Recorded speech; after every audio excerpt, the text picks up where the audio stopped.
കേരളം ഒരിക്കലും കേരളം ഒരിക്കലും ആധ്യാത്മികമായിട്ട് പിന്നിലല്ല. കാരണം എന്താ വെച്ചെങ്കിൽ കേരളം അറിയപ്പെടുന്നത് തന്നെ ദൈവത്തിൻ്റെ സ്വന്തം നാട് എന്നുള്ളതാണ്. ഭാരതത്തിലെ ആത്മീയ വളർച്ചയിലെ കേരളത്തിൻ്റെ പങ്ക് വളരെയധികം വലുതാണ്. ഇപ്പോൾ ശങ്കരായ സ്വാമികളാണെങ്കിലും ശരി, ചട്ടമ്പി സ്വാമികളാണെങ്കിലും ശരി, ശ്രീനാരായണ ഗുരുദേവനാണെങ്കിലും ശരി, അങ്ങനെ ഒട്ടനവധി എന്താ പറയുക ആത്മീയ ചരിത്രത്തിലെ എണ്ണപ്പെട്ട വ്യക്തികൾ മുഴുവൻ കേരളത്തിൽ നിന്നുള്ള ആളുകളായിരുന്നു. അപ്പം അതുകൊണ്ട് കേരളം ഒരിക്കലും ആത്മീയമായിട്ട് പുറകിലാണ് എന്ന് പറയാൻ പറ്റില്ല.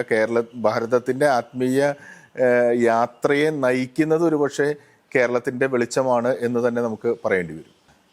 കഴിഞ്ഞ 1-2 മാസങ്ങൾക്ക് മുമ്പ് കാസർഗോഡ് മുതൽ തിരുവനന്തപുരം വരെ സന്യാസിമാരുടെ നേതൃത്വത്തിൽ ഒരു ധർമ്മ സന്ദേശ യാത്ര നടത്തുകയുണ്ടായി. അതിൻ്റെ പ്രധാന ഉദ്ദേശ ലക്ഷ്യം എന്ന് പറയുന്നത് യഥാർത്ഥത്തിൽ പൊതുജനങ്ങൾക്കിടയിൽ ഈ ആത്മീയ ഉണർവ് അതല്ലെങ്കിൽ ആത്മീയ അന്വേഷണത്തിനുള്ള ആ ത്വര വർദ്ധിപ്പിക്കുക, അല്ലെങ്കിൽ ധർമ്മത്തിൻ്റെ അടിസ്ഥാനത്തിൽ ജനതയെ മുന്നോട്ട് നയിക്കുക എന്നുള്ള ഒന്ന് തന്നെയാണെന്ന്. അതിനെ തന്നെ ലക്ഷ്യമാക്കിയിട്ടാണ് കേരളത്തിലെ എല്ലാ ആശ്രമങ്ങളും എല്ലാ സന്യാസിമാരും പ്രവർത്തിക്കുന്നത്.